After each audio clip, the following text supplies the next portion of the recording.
மதிவகம் நேயர்களுக்கு வணக்கம். இது அரசியல் திண்ணை. இன்று நமது அரசியல் திண்ணை நிகழ்ச்சியில சிறப்பு விருந்தினராக அரசியல் விமர்சகரும் வழக்கறிஞருமான தமிழ்வேந்தன் இணைந்திருக்கிறார். பேசலாம். கால் வைக்கிற இடம்லாம் கண்ணி வெடியா இருக்கு பழனிசாமி. எம்ஜிஆர் பாருங்க, அவருக்கு ஒரு அறிவு இருந்திருக்கு. இத்தனை ஆண்டுகள் கழிச்சு நம்ம செத்து 87 செத்து இத்தனை வருடம் கழிச்சு பழனிசாமின்னு ஒரு துரோகி வருவா அந்த கட்சிக்குன்னு கண்டுபிடிச்சிருக்காரு பாருங்க. ஜெயலலிதா ஓடி போயிட்டாங்கம்மா பெங்களூருக்கு. போய் இவங்க தான் அழைச்சிட்டு வந்தது. நீ வா நம்ம பார்த்துக்கோன்னு சொல்லி ஸ்டடி பண்ணது சசிகலா, நடராஜன். ஏடிஎம்கேங்கிறது முக்குளத்தோருக்கான ஃபேவரட்டான கட்சியாக உருவாக்குனாங்க. அவங்க எல்லா ஹெல்ப்பும் பண்ணுவாங்க முக்குளத்தூர் சமுதாயத்துக்கு. ஆனால் பழனிசாமி மதுரையில் மாநாடு போட்டார், தேவர் சிலைக்கு மாலை கூட போடல. எந்த இடத்தில் தேவர திருமணார் கைது செய்யப்பட்டாரோ அதே இடத்தில் 8 அடியில் வெங்கடாச்சல வைத்தவர் தான் கலைஞர் கருணாநிதி.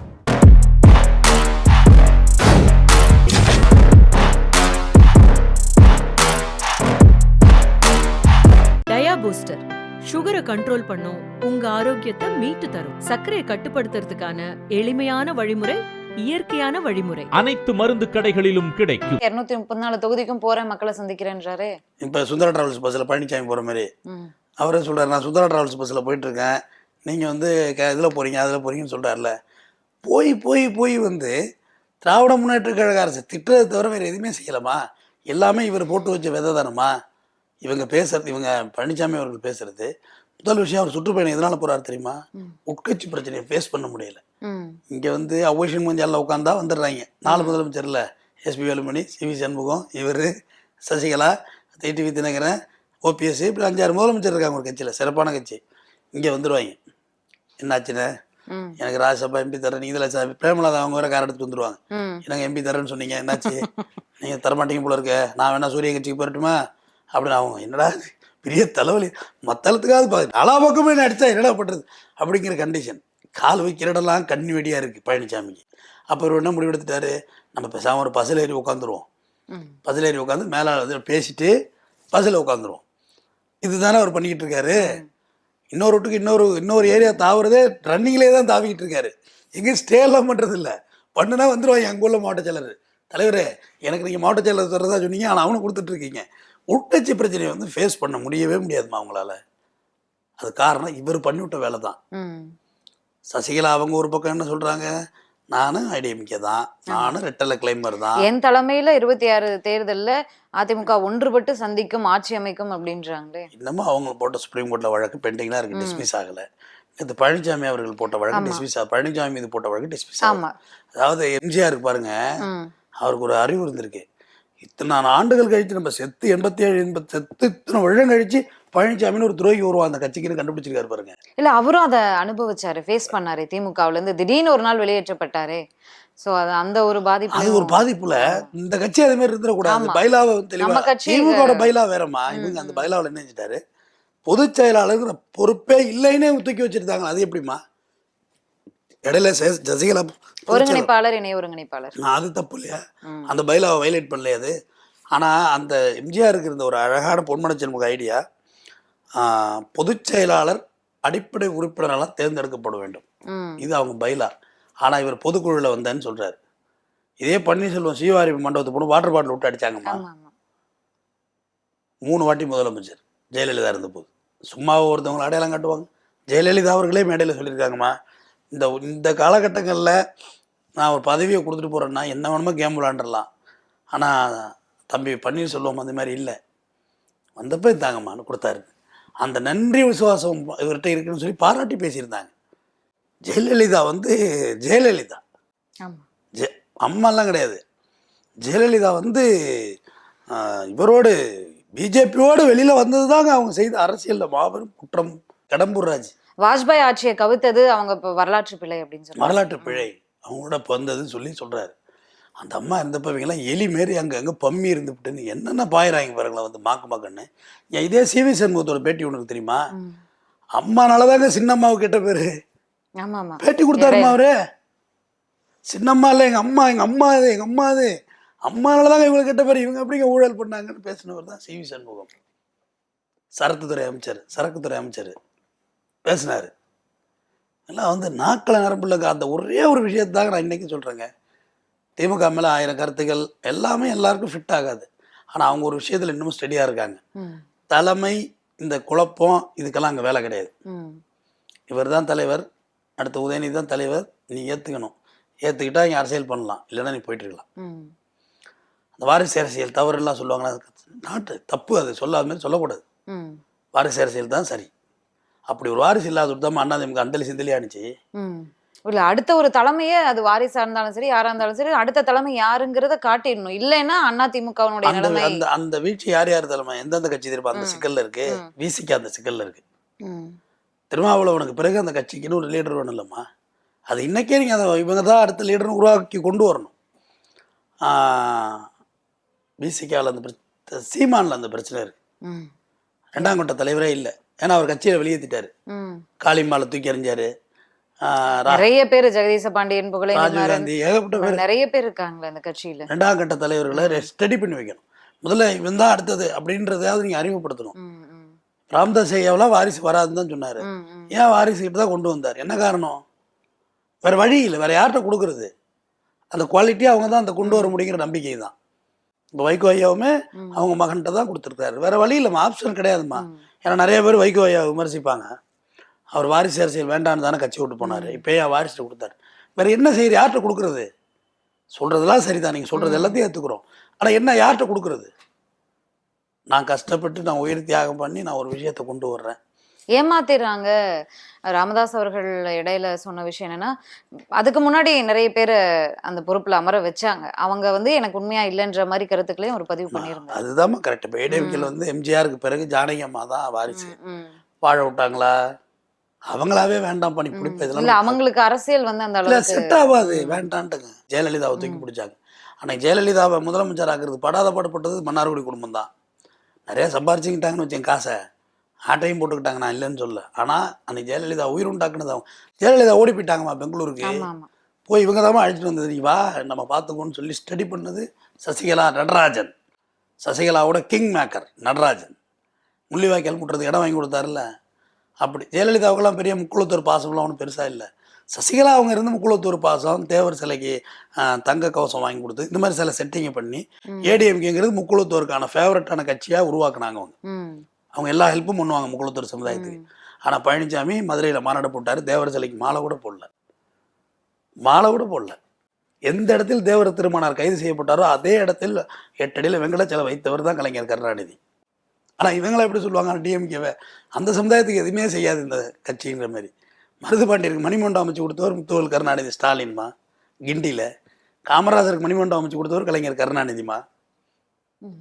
இப்படியெல்லாம் நிறையா விஷயங்கள் இருக்குது. பசுமன் முத்துராமலிங்கருடைய சொத்துக்கள் வந்து உள்ளது வந்து அரசுடைமையாக்கி அதை கொண்டு வந்தவர் இன்னைக்கு இருக்கிற முதலமைச்சர். அடுத்ததான் நம்ம பனையூர் பங்களாவுக்கு வந்துடுவோம். பனையூர் பங்களா இன்னும் பைபாஸுக்கே வரலைங்க அரசியல். பனையூருக்குள்ளே இருக்குங்க அரசியல். மெயின் ரோடு ஒன்று இருக்குல்ல, ஈஸியாரு, அங்கேயாவது வந்து நீங்கள் பொலிட்டிக்ஸ் பண்ணணும்ல. பேசுறது பூரா தப்பு தப்பா உளறி. எனக்கு என்னமோ இன்னமும் சொல்கிறேன், நான் விஜய் படங்களெல்லாம் பார்த்து ரசிச்சு ரொம்ப காதலுக்கு மரியாதைலாம் அப்போ என்னுடைய இளமை கால படங்களுக்கு ரசிகர். நான் நிறைய படங்கள் நடிச்சு பார்த்துருக்கேன், நிறையா விஷயங்களை யோசிச்சிருக்கேன். ஆனால் அவரை கொண்டாந்து ஏதோ இழுத்தாலும் தெருவில் விட்டாங்கன்னு தான் தோணுது. இது உண்மையாக சொல்ல போனால் இது வந்து விஜய் 20% ஓட்டு இருக்கு. அது வந்து அவங்க வந்து சிறுபான்மையினர் ஓட்டை வந்து கவர் பண்றதுக்கான முயற்சியில் ஈடுபட்டு இருக்காங்க. அப்ப 25% கூட வரும். விஜயை வந்து ரொம்ப குறைவா எடை போடுது திமுக அப்படின்லாம் பேசுறாங்க. நான் கூட பரீட்சை எழுதிட்டு வந்து ஃபர்ஸ்ட் மார்க் நான் தான்மான்னு சொல்லுவேன். ஏன் அந்த ரிசல்ட் வர வரையும் திட்டு வாங்கிட்டு இருக்கணும்? ஏமா பரீட்சை எழுதுன ஃபெயிலா போயிடுவேன்னு சொன்னா அப்பையிலேருந்தே சோத்துல திட்டு விட ஆரம்பிச்சிடும். படிக்காத, நல்லா தின்னு, கறி அள்ளி தின்னு, படிக்காதானா அப்படின்னு. நான் தான்ப்பா ஃபர்ஸ்ட்டு, கவலைப்படாம அமைதியாருமா அப்படின்னா அந்த ரிசல்ட் வர்றது 1.5 மாதம் இருக்குல்லம்மா, அது வரைக்கும் தம்பா புள்ள பரீட்சை எழுதிட்டு தூங்குறாங்க, முடுங்க அவனை எழுப்பாதீங்கன்னு சொல்லுவாங்கல்ல. உண்மைதானே? அந்த பேர் வாய் இருக்குன்னு வந்தவனே சொல்கிறது தானம்மா. ஏம்மா யார்கிட்டமா 20% ஓட்டுறது எங்கே இருக்கு? அப்போ மற்ற கட்சியில் ஓட்டே இல்லையா? இத்தனை வருஷம் நெஞ்சு வெடிக்க பேசின சீமானே 8% இப்போதான் தாண்டி இருக்கிறாரு. இல்ல 1.5 கோடி உறுப்பினர்கள் எங்க கட்சியில் இணைஞ்சிருக்காங்க அப்படின்றாரு. ஆதவர்ஜன் ஒரு பக்கம் என்ன சொல்றாரு, ஏன் அதிமுகவை விமர்சிக்கவே இல்லை கட்சி தொடங்கல இருந்துன்னு கேட்டா அதுக்கு பதில நான் சொல்றேன்னு சொல்லிட்டு அதிமுக இருக்கக்கூடிய 1.5 கோடி உறுப்பினர்கள் இப்ப எங்க கட்சியில இணைஞ்சிருக்காங்க, அதனால அதிமுக ஒண்ணுமே இல்லை, நாங்க ஏன் அவங்களை விமர்சிக்கணும் அப்படின்னு பேசுறோம். 2 கோடி தொண்டர்கள் இருக்கிறாருன்னு எடப்பாடி பழனிசாமி சொன்னாரு. 2 கோடியில 1.25 கோடி போட்டிருந்தாலே அவங்க தானே முதலமைச்சர். எங்கம்மா இருக்கிறாங்க? அப்புறம் 2 கோடி திமுக 2 கோடி சொல்லுது, 4 கோடி இவங்க ஒரு 2 கோடி 6 கோடி மொத்தம் எத்தனை வாக்காளர் இருக்காங்க? மொத்த மக்கள் தொகை 8.5 கோடி தானமா இருக்கு. குழந்தைங்க எல்லாம் சேர்த்து தான் சொல்கிறேன். குழந்தைங்க எங்கே இருந்து ஓட்டு போடும்? ஏம்மா விஜய் கட்சியில் இருக்க பாதி பேருக்கு ஓட்டே இல்லைம்மா. சொல்ல சினிமா பார்த்து வந்த பலவீனமான கூட்டமா அது. அவர் மேடைக்கு அழைச்சிட்டு வர்றாங்க. இன்னும் வந்து நல்லா தெரிஞ்சவங்க, தமிழ்நாட்டில் அரசியல் செய்ய வேண்டும் என்றால் தமிழ் மொழியை நன்கு பேச தெரிந்திருக்க வேண்டும். நம்மளோட மொழியோட கலந்தது தான் நம்ம பாலிடிக்ஸ். இயல்பா பேசணும் முதல்ல, இயல்பு இல்லாம 87ங்கிறது 907ங்கிறதெல்லாம் இங்கே வேலையாகாது. இங்கே அவர் விஜய்க்கு எழுதி கொடுக்குற ஸ்கிரிப்டில் இன்ன வரைக்கும் இந்த ஸ்டில் டேட் வரைக்கும் ஏடிஎம்கே விமர்சிக்கலை. ஏடிஎம்கே ஊழல் பண்ணவே இல்லையா? ஊழல் அவங்க கன்விக்ஷன் ஆகவே இல்லையா ஜெயலலிதா? இன்னைக்கு வரைக்கும் வாயை திறக்கலாமா? அப்படி உங்களோட மாறல் என்ன ஒரு மாறல் கற்பிக்கிறீங்கல்ல. சீமான் இருக்காருல்ல, சீமான் நான் ஜம்பாய் போகிறேன், நீங்கள் திருப்பி இழுத்தா உங்கள்கிட்ட விட்டுருங்க. கரெக்டா? சீமான் இருக்காருல்ல, என்னைக்கு அவர் ஏடிஎம்கே விமர்சிச்சிருக்காரு? சித்தப்பா மக்கா பெரிய திமுகவை திட்டுறது மட்டும் தான் வேலை. இதுக்கு தாம வாங்கின பேமெண்ட்டு, மோடி கொடுத்த பேமெண்ட்டு அதுக்கு தான். திமுக மட்டும் தான் திட்டணும். நீ விஜய் திமுக மட்டும் தான் திட்டார். ஒரு சந்தேகம் வரலையா உங்களுக்கு? ஆனால் அதிமுக முதலமைச்சரே ஜெயிலுக்கு போனாங்க. ஏன் அதை பேச மாட்டீங்க? ஊழல் கட்சிகளோடு கூட்டணி இல்லை அப்படின்னு விஜய் சொல்றாரு. சினிமா ராஜா ஷூட்டிங் கிடையாது, கேரவனில் போய் ஏறுறதுக்கு. ஓட்டு கேட்டு மக்களை பார்க்கணும். வெயில் மண்டை புழக்கம் 2 இல்ல. அது அவர் விஜய் அவர்கள் பேசினாலும் சரி பேசாட்டியும் சரி ஆதரிக்கிறதுக்குன்னு ஒரு கூட்டம் இருக்கே சார். கூட்டம் வந்து அவ்வளோ நான் விஜய்க்கு தான் ஓட்டு போடுவேன், என் ஓட்டு விஜய்க்கு தான் அப்படின்னு அவ்வளோ வராங்க. இப்படி போதில் இந்த ரோடு பேர் என்ன? பக்கத்தில் பிரிட்ஜ், ராதாகிருஷ்ணன் ரோடு. இந்த ரோட்டில் நான் யோகி பாபா வச்சு நான் மீட்டிங் போடுறேன். பாப்பா எவ்வளோ கூட்டம் வருதுன்னு பார்க்குறீங்களா? ஒரு சினிமா ஆர்டிஸ்ட் பேர் சொல்லுங்கள், ஒரு லேடிஸ் பேர் ஏதாச்சும் ஒன்று நல்ல பேரை. நயன்தாரா வாழ்ச்சாவது ஒரு மீட்டிங் போடுவோம். ஜம்பிச்சு போவோம் மெட்ராஸை நுழைய முடியாது.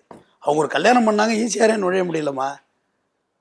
மாதம்பட்டி சொத்தை போட்டு மாதம்பட்டி ரங்கராஜா அவன் தனிப்படத்தில் மாட்டிக்கிட்டாருன்னு வச்சுங்க, அது பிறகு பேசுவோம். கூட்டம் வரும், கூட்டம் வந்தவெல்லாம் ஓட்டு போட மாட்டாங்கம்மா. இளவுக்கு வந்தவெல்லாம் தாலி இருக்க மாட்டான்னு கிராமத்தில் ஒரு பழமொழி சொல்லுவாங்க. 1000 லேடிஸ் கூட வந்து அழுவாங்க. ஆனா எல்லாரும் தாலி இருக்க வேண்டிய அவசியமும் இல்லை, அறக்கவும் முடியாது. யாரு கணவனோ அவங்க மனைவி தான் தாலியா இருப்பாங்க. அது மாதிரி கூட்டத்துக்கு வந்தவங்க எல்லாம் ஓட்டு போடணும்னு என்ன இருக்கு? ஏங்க விஜய் மீட்டிங் எத்தனை மாற்று கட்சிக்காரங்க வேடிக்கை பார்த்துட்டு என்ன போன் அடிச்சா சொன்னாங்க தெரியுமா? நீ கூட வந்திருக்கலாயா, வேடிக்கை பார்த்துருக்கலாம். போயாடி அவ்வளோ டிராஃபிக். நான் அன்னைக்கு கடலூரை தாண்டி தான் போனேன். அவ்வளோ பெரிய ஜம்பிப்பு இருந்தது. விஜய் மாநாடு எங்க நடக்குது? விழுப்புரம் சைடு. அதுக்கு அங்க உளுந்தூர்பேட்டை, அங்க வரையும் அந்த பாதிப்பு இருந்துச்சு. ஆனா ஓட்டு போட மாட்டாங்கம்மா. விஜயகாந்தை விடவாமா நீங்க பெரிய ஆளு? ஏமா விஜயகாந்த் பிறப்பால் ரத்தத்திலேயே அவருக்கு ஊர்ன ஒரு இது வந்து கொடை வல்லலாம் இருக்கணும். அடுத்தவனுக்கு சோறு, குறைந்தபட்சம் விஜயகாந்த் என்ன பண்ணார்? சோறு போட்டார். ஸ்ரீலங்கா தமிழீழ பிரச்சனைக்கு சினிமா இதை வச்சு ஃபண்டு கலெக்ஷன் பண்ணார். இது போக வெளிநாட்டில் மலேசியாவில் போய் ஈழத்தமிழர்களுக்காக நிகழ்ச்சி 500 ரூபாய் கொடுத்துருந்தாரு அந்த கலெக்ஷன்ல விஜய். 500 very big amount. என்ன ஒரு வேளை சோறு திங்க முடியாது 500 ரூபாய், ஒரு நல்ல சட்டத்தின் பண்ணி வாங்க முடியாது. 500 ரூபா கொடுத்துருந்தாரு. எவ்வளோ பெரிய ஏழை நீ.